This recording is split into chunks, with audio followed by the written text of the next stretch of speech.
alunos da mediação tecnológica. Eu estava aqui esses dias com vocês trabalhando sociologia.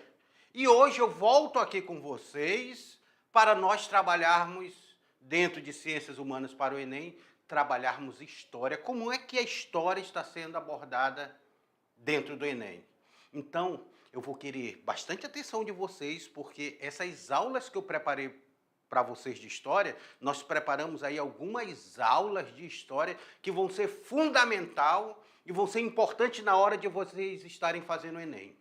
Então, acompanhe comigo, porque como a Tainá colocou, nós só separamos o que mais cai no Enem. Então, nós pegamos os top 10 do Enem e dissemos, esse material nós vamos trabalhar com nossos alunos. Então, olha na tela para vocês, porque dentro de Ciências Humanas para o Enem, nós estamos trabalhando Idade Média, nesta aula de número 8.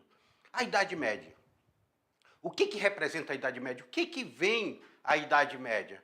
Primeiramente, tá? A Idade Média, a gente pega esse contexto aqui e a gente precisa entender essa divisão da história que apresenta aqui.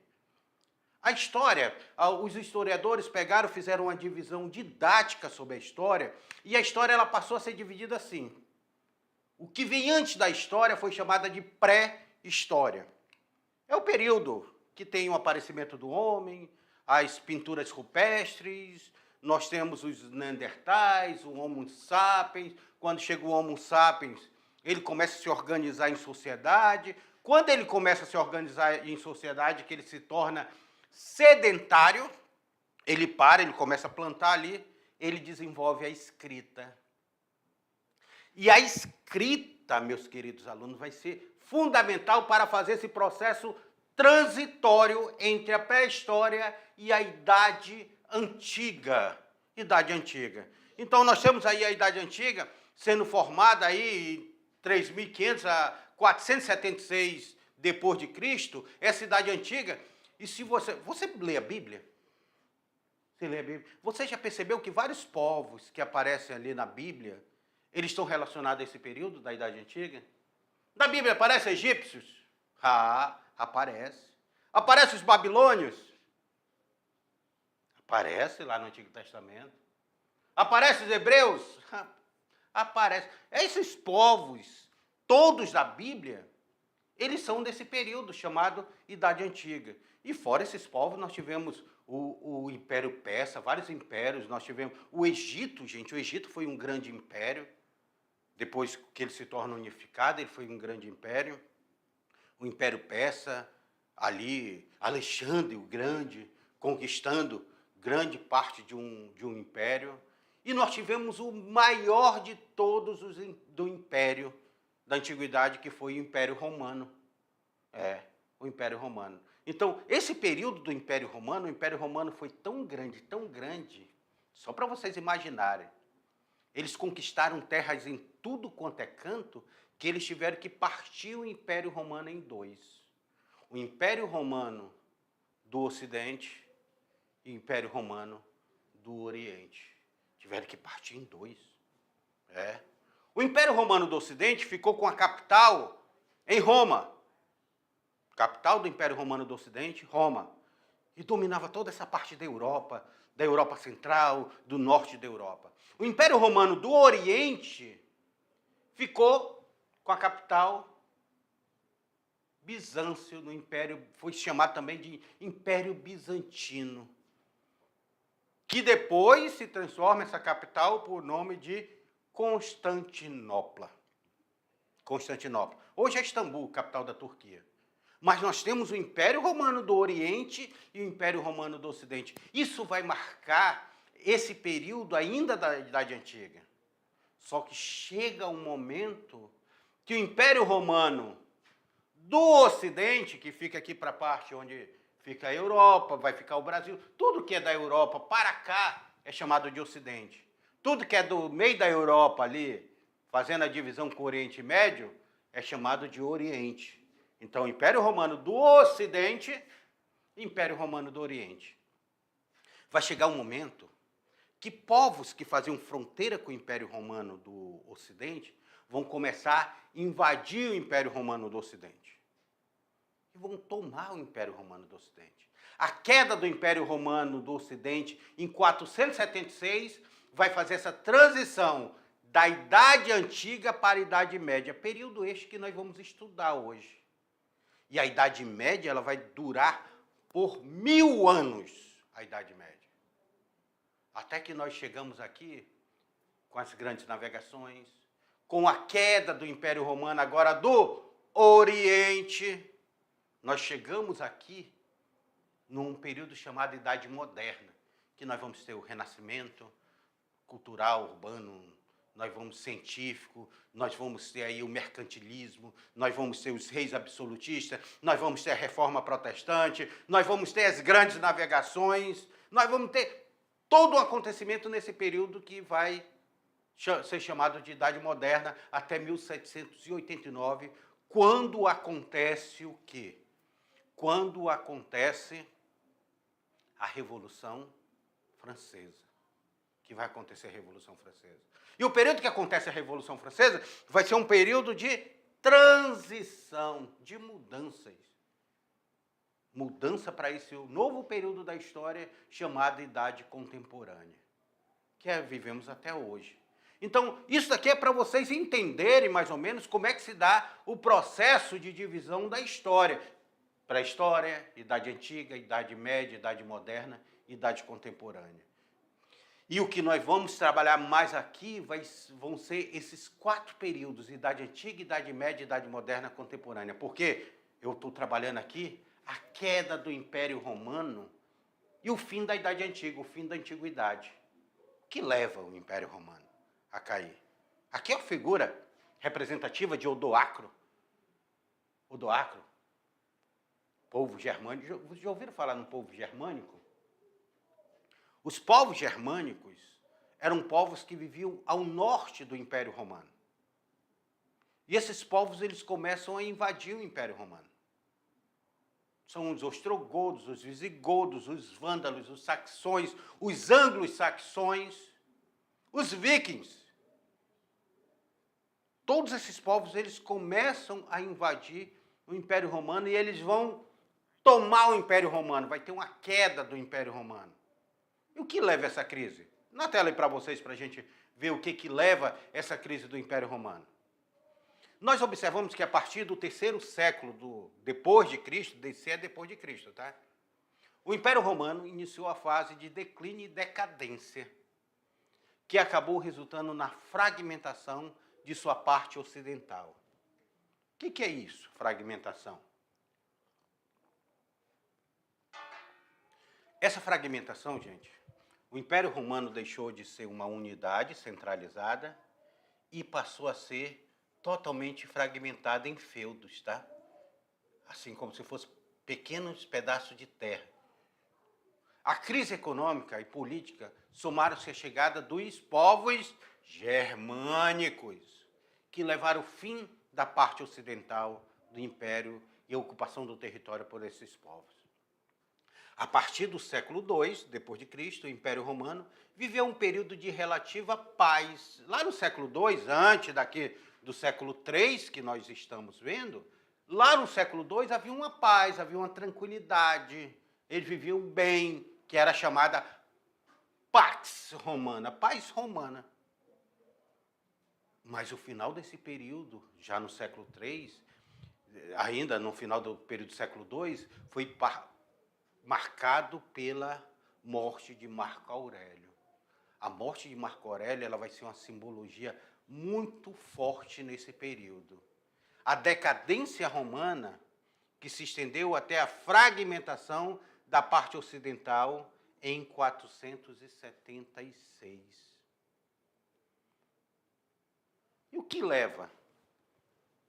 O que leva a essa fragmentação, queridos alunos? O que levou a essa fragmentação? Primeiramente, nós temos uma crise no sistema escravista que ele vai afetar diretamente a economia romana. Os romanos eles viviam um sistema de escravidão. A mão de obra utilizada em Roma era uma mão de obra escrava. Então, eles viviam dentro desse sistema de escravidão. Aí eles vão ser afetados, porque não tem mais guerra, não tem mais povos para conquistar. vai faltar escravos, que escravos, a maioria eram escravos de guerra. Faltaram escravos aqui. Diminuição da produtividade. Se eu não tenho escravo, eu não tenho produtividade. Se eu não tenho produtividade, eu não tenho aqui como produzir para alimentar meu povo. E o povo passava fome. Vocês já ouviram falar aquela frase pão e circo? Que os romanos controlavam as populações, a massa, através do pão e circo? O que significa? Eles criavam as arenas, como é o Coliseu, a arena mais conhecida é o Coliseu. Eles criavam um Coliseu e distribuíam o pão para o povo. Então o povo estava tendo um espetáculo, que era o circo, e recebia pão para se alimentar. E com isso o povo se acalmava e não fazia revolta. Mas a diminuição da produtividade vai gerar uma crise no sistema romano. Crise política interna por disputa de poder. A morte de Marco Aurélio criou uma disputa de poder porque ficava aquele medo. Meu Deus do céu, e aí? Eu vou ser imperador? Eu vou ficar quanto tempo vivo? Quem é que vai me matar? Será que alguém vai me matar? Parecia aquela música do Raul Seixas que dizia: papai, não quero ser eleito, pode ser que eu seja eleito e alguém pode querer me assassinar.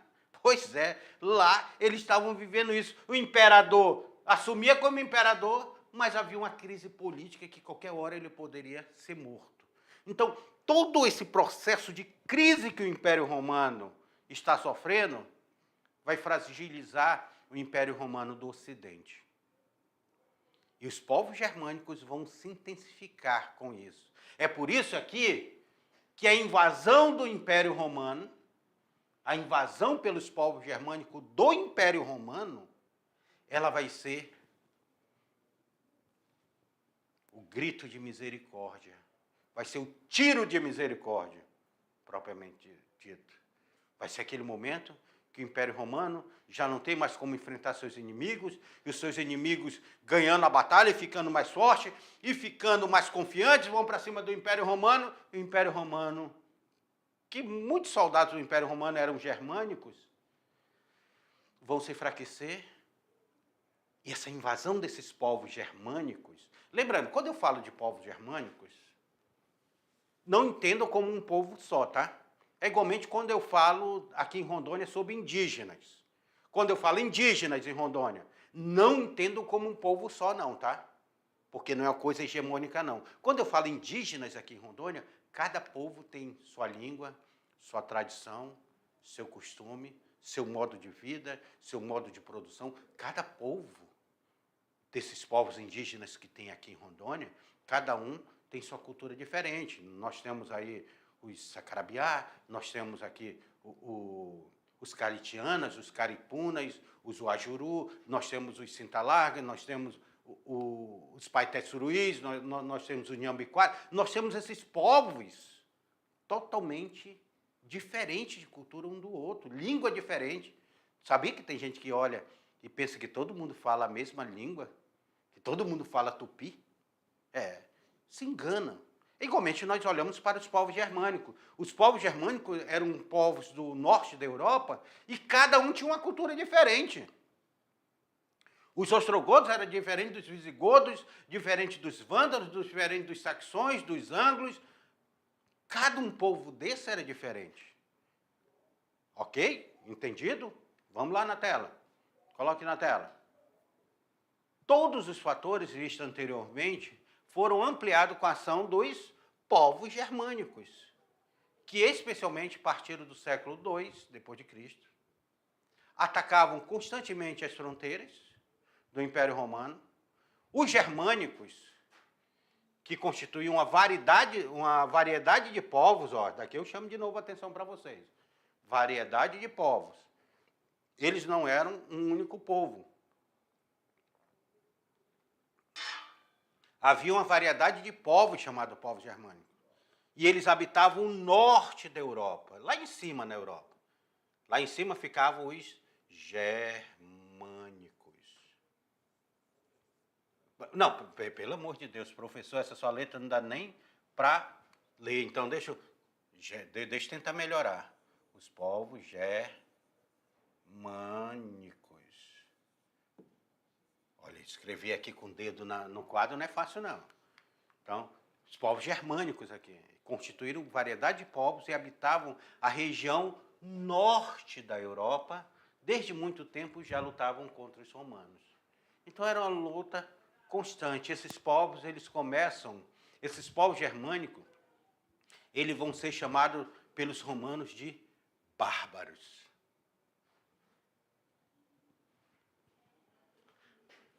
Agora eu pergunto para vocês, por que os romanos chamavam os germânicos de bárbaros? Tem até filme, Conan o Bárbaro, lá. Por que esses povos aqui eram chamados de bárbaros? Eu quero lembrar que esses povos germânicos, eles possuíam cultura diferente, costumes diferentes, religiões diferentes dos povos romanos. Até porque, nesse período, os povos romanos, através de Constantino, o que ele faz, Constantino? Que era o imperador do Império Romano, depois do Oriente, lá, de Constantinopla, que foi em homenagem a Constantino. O Constantino, ele coloca o cristianismo como religião oficial do Império Romano. Os romanos que tanto perseguiram cristãos, depois vão ter como religião oficial o cristianismo, colocado por Constantino. E esse povo via religiões diferentes, costumes diferentes, ele vai dizer, esse povo é bárbaro, esses povos germânicos são bárbaros. E os povos germânicos estão enfrentando um problema de crescimento populacional. Começou a crescer gente, precisava de alimento, e lá não tinha porque teve um grande resfriamento climático lá no norte da Europa, que impediu, imagina, o chão coberto de neve, aonde é que você vai plantar? Aí eles começaram a adentrar na Europa, buscando regiões mais quentes, para produzir melhor, com questões climáticas melhores, para produzir melhor e para poder alimentar seu povo. E se não bastasse, ainda tem a fuga dos hunos. Os hunos eram povos mongóis, tem uma figura una, que foi um líder huno chamado Gengis Khan. Gengis Khan foi um rei huno muito forte, que virou uma lenda. E esses povos hunos, que primeiro eles invadem a China, depois de eles invadirem a China, eles começam a invadir o norte da Europa. E eram povos muito temidos. Vocês já assistiram aquele desenho Mulan? Que é uma chinesa guerreira? Assista, depois busque aí, que a Mulan, ela briga contra os hunos invadindo a China. E aí eles começam a invadir o norte da Europa e começam a empurrar os povos germânicos para além da fronteira do Império Romano. Eles foram levados também a invadir o Império Romano. Estão passando fome, estão tendo crescimento populacional, ainda estão sendo atacados na sua retaguarda pelos hunos. E com isso, por tudo isso, nós tivemos chamada queda do Império Romano do Ocidente. Eu preciso falar sobre essa transição da Antiguidade para a Idade Média, porque senão vocês não vão entender por que inicia um período da Idade Média. Olhem na tela para vocês. E o que representa essa queda do Império Romano em 476, quando um dos líderes germânicos, chamado Odoacro, vai depor o último imperador romano, chamado Rômulus Augustus. Ele depõe o último imperador romano, chamado Rômulus Augusto.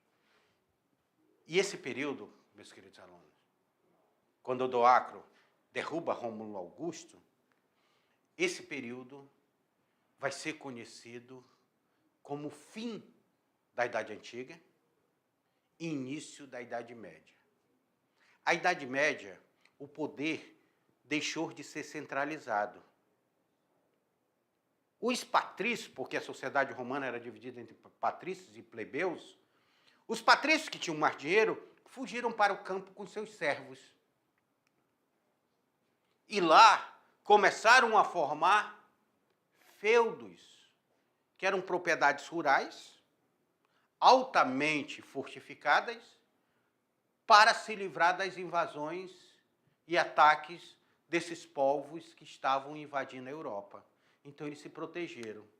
A população também que queria se proteger, elas correram também para o feudo, só que o senhor que estava lá, que vai ser chamado de senhor feudal, ele disse, espera aí, eu posso até dar proteção para vocês, mas em troca vocês terão que trabalhar na minha terra. Começa um processo de suzerania e vassalagem. Senhor feudal e servo. Na antiguidade era patrício e plebeus. Agora, na Idade Média, nós vamos ver a figura do senhor feudal e do servo. Num sistema de suzerania e vassalagem. O vassalo é o servo. O vassalo é quem doa um pedaço de terra para ele produzir e me dar de volta. O senhor feudal é o grande suzerano. Só para vocês entenderem aí como é que se dá esse sistema. A Europa, as cidades europeias, elas vão basicamente desaparecer. Desaparecer. Somem. Algumas somem do mapa. Por quê? Porque as cidades não se tornaram um local mais seguro. Esses invasores, eles vão destruir as cidades e formar clãs ali e tudo, e formar outro sistema feudal. Então a Europa, ela não se formou enquanto países definidos, e sim ela ficou fragmentada. A avó de vocês faz coxa de retalho, aquela coxa que pega um pedaço de tecido, emenda um no outro e faz uma coxa? Pois é, a Europa ela se transforma numa verdadeira coxa de retalho. Coxa em pedaços, sendo dividida.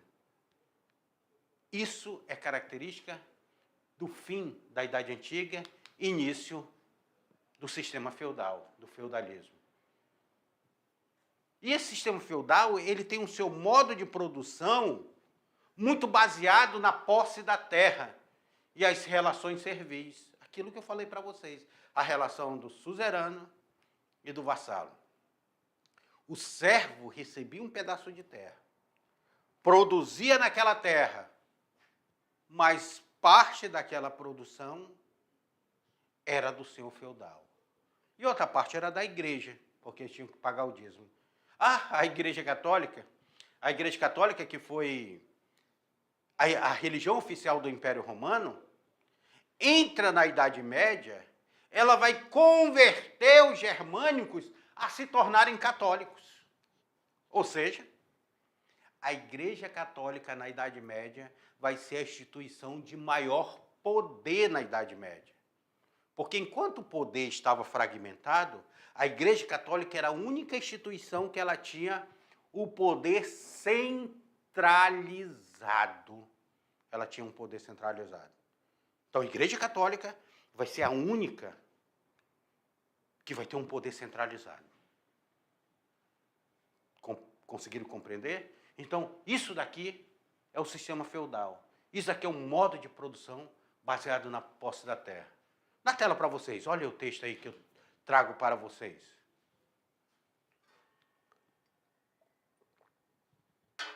O sistema feudal, ele trouxe o colonato, que representa o modo de produção exercido pelos romanos, no qual os camponeses produziam para os donos de terra, em troca de proteção. Isso é o colonato, que é o servo.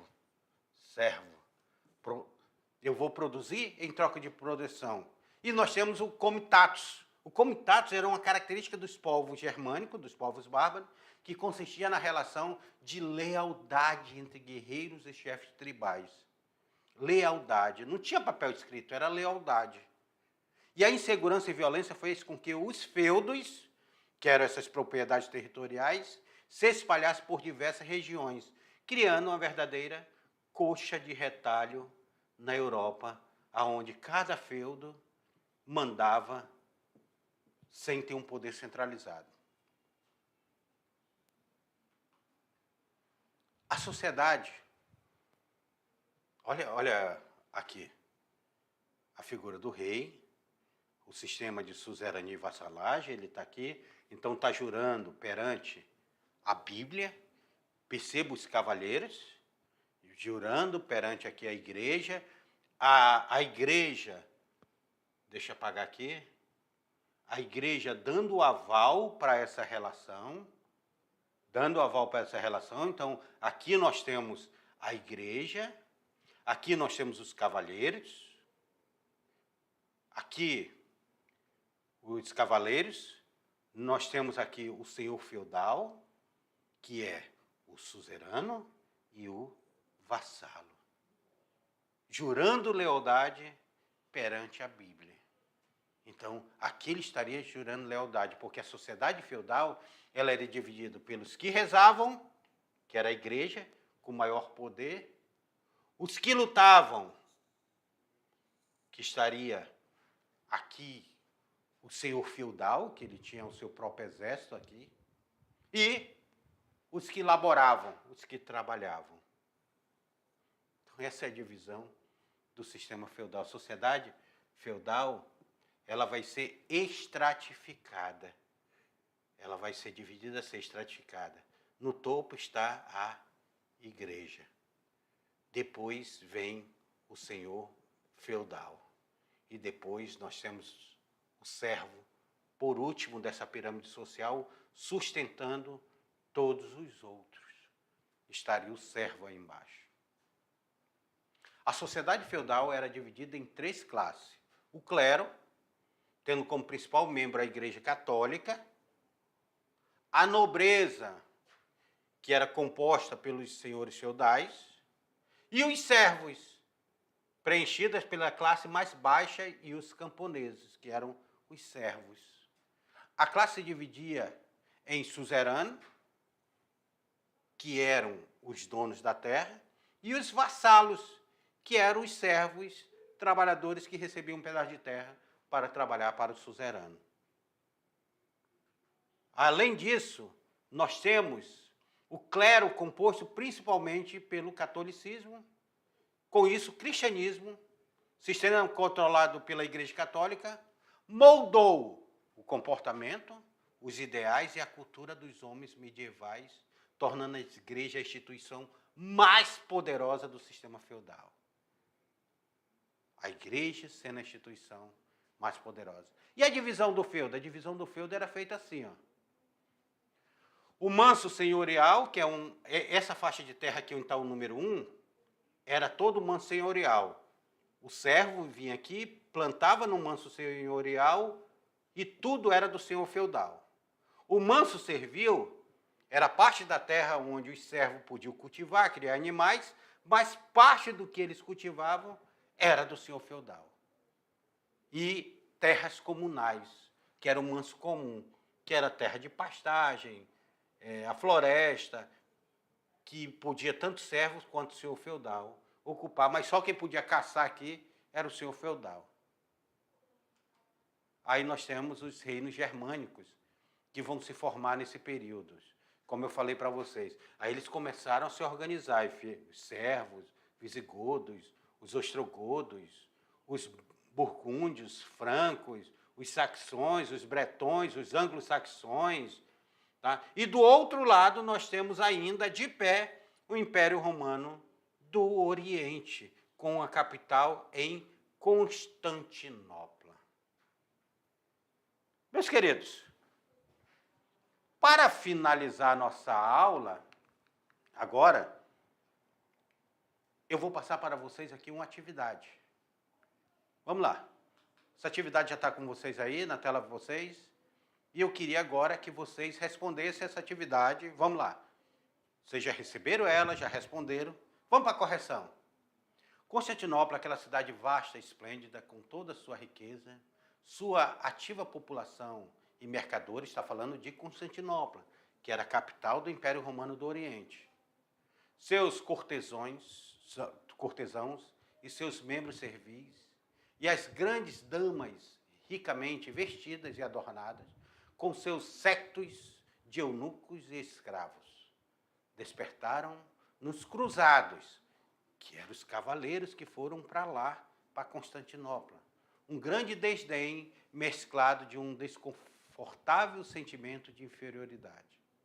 A relação dos europeus, quando defrontaram com as cidades, ocorreu em função das diferenças entre o Oriente e o Ocidente, quanto às modo de organização e participação política, nível de disciplina e poderio bélico do exército, representações práticas e de devoção politeísta, dinâmica econômica, cultural e urbana, formação individual de desenvolvimento pessoal. Vem cá comigo. Cá comigo. Eu quero lembrar a vocês que o sistema feudal ali, ele era altamente rural. Quando eles se depararam em Constantinopla, a cidade fervilhava. Era um outro olhar da cidade. Eles vão dizer, meu Deus do céu, eu estou me sentindo até envergonhado, eu estou numa cidade tão evoluída, eu pensava que meu mundo era só o feudo. E aí eles vão se deparar com isso daí. Eu quero lembrar a vocês que o Império Romano do Oriente também era católico, mas teve o cisma do Oriente que dividiu a Igreja Católica em duas. Igreja Católica Apostólica Romana, Igreja Católica Ortodoxa Grega. Lá a Igreja de Constantinopla era a Igreja Grega. A Igreja de Roma era Católica Apostólica Romana. E nós não estamos falando ainda de reforma protestante, que só vai ser lá no século XVI, tá bom? Não confundam. Foi o cisma do Oriente. Então a resposta correta daí é a letra na tela para vocês. É a letra D, a dinâmica econômica e culturais das cidades urbanas. E aqui um texto que explica os encontros dos templários com Constantinopla durante a Primeira Cruzada. Teve um impacto cultural significativo, marcado uma interseção entre o mundo cristão ocidental e o oriental bizantino. Quando os templários chegaram a Constantinopla em 1097, foram recebidos em uma cidade que era o ponto de encontro de culturas e religiões diversas. Esse contato propiciou uma troca rica de conhecimentos e influência. Os templários, com suas missões religiosas e militares, contribuíram para o fortalecimento das relações entre o Ocidente cristão e o Oriente, promovendo uma maior interação cultural e intelectual. Além disso, a experiência em Constantinopla e outras regiões do Império Bizantino ajudou a moldar a divisão europeia do Oriente e influenciou a arquitetura, a arte e a organização militar da época. Assim, o encontro dos templários com Constantinopla foi um momento crucial na construção de uma ponte cultural e histórica entre os dois mundos distintos. Ok? Vamos para outra questão.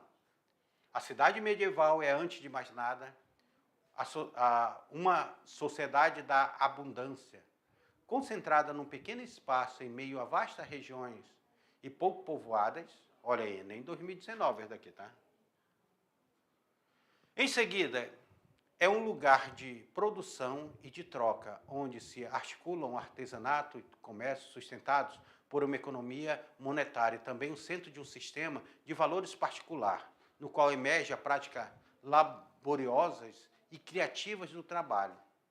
O gosto pelo negócio e pelo dinheiro, a inclinação para o luxo, o senso de beleza, é ainda um sistema de organização de um espaço fechado com muralhas onde se penetra por portas e se caminha por ruas e praças que é guarnecido por torres.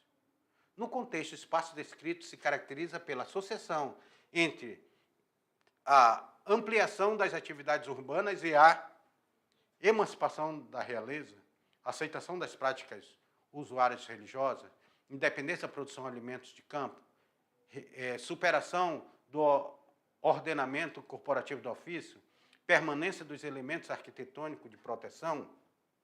E aí? Vem cá comigo. Qual é a resposta correta daí?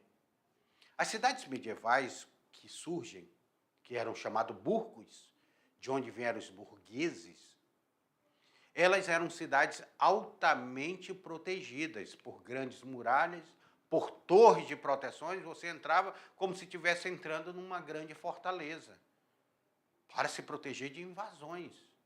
E essas cidades medievais, elas têm essas características de proteção. Elas visavam, a arquitetura dela toda visava a questão de proteção. Então você entrava por uma porta e você tinha torre de um lado por outro, estava caminhando na rua, nos passos da cidade, e era totalmente protegida. Então, por isso que a resposta correta daí é a letra, na tela, é a letra E. A permanência de elementos arquitetônicos de proteção. Porque, como eu falei para vocês, o texto descreve a cidade medieval como espaço de riqueza e atividade intensa, concentrado em um ambiente urbano limitado. Em configurações destaca a importância de elementos arquitetônicos como muralha, portas e torres para proteção e organização do espaço. Essa estrutura não só delimitam a cidade, mas também defendem das ameaças externas, permitindo que o comércio e a produção prosperem dentro das fronteiras. E, portanto, a opção E, permanência dos elementos arquitetônicos de proteção, a descrição do texto ressalta como cidade medieval, como suas muralhas e torres, mantinha uma estrutura de proteção essencial ao seu desenvolvimento e funcionamento. Estes elementos eram fundamentais para a segurança e a organização do espaço urbano, refletindo a importância da arquitetura defendida da vida medieval. Meus queridos, é assim que vai cair no Enem? É por isso que nós separamos essa aula. Agora, daqui a pouco eu volto com vocês, porque aí vai ser mão na massa. Vamos lá?